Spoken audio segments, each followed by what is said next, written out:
Ionian Refining and Trading Company, kompania offshore që ka marrë në përdorim nga fundi i vitit kaluar Armon, nga 1 marsi është bërë pronare një pjesë të mirë të aseteve të kompanisë shtetërore të përpunimit të naftës.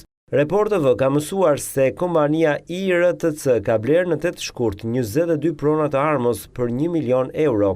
Asetet përfshin një sipërfaqe gjigande trualli prej më shumë se 70.000 metra shkatror dhe një numër të madh ndërtesash me vendodhje në qytetin e Vlorës.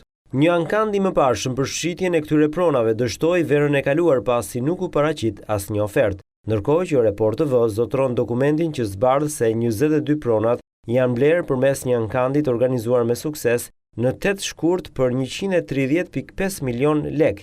22 pronat u nxorën në ankand nga një bankë tregtare, ndërkohë që vetëm pak muaj më parë një tjetër bankë bleu për 25 milion dollar, thuajse tër rafinerinë e Ballshit. Por blerja vjen në një çast kur kompania IRTC gjenden në akuzë se nuk ka shlyer detyrimet e Armos ndaj kompanive partnere, tatimeve dhe punojësve, pavarësisht se prej disa muajsh ka reaktivizuar dhe shfrytëzon rafinerinë e Ballshit.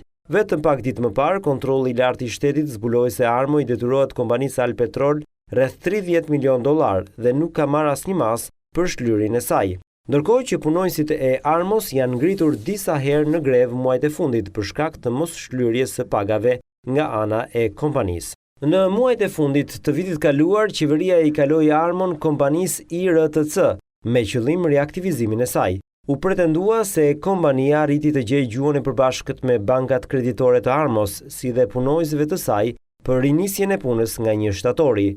Por, po gjatë këtyre muajve, disa zyra përmbarimore u vërsulën për bllokimin apo ekzekutimin e llogarive dhe pasurive të kompanisë për llogari të kreditorëve të saj, ndërkohë që u shënua dhe një aksident i rënd ku gjeti vdekjen një prej punojësve.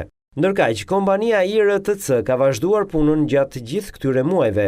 Kompania është themeluar nga një shoqëri e regjistruar në ishujt Virgin Britanik, e njohur si parajsë fiskale.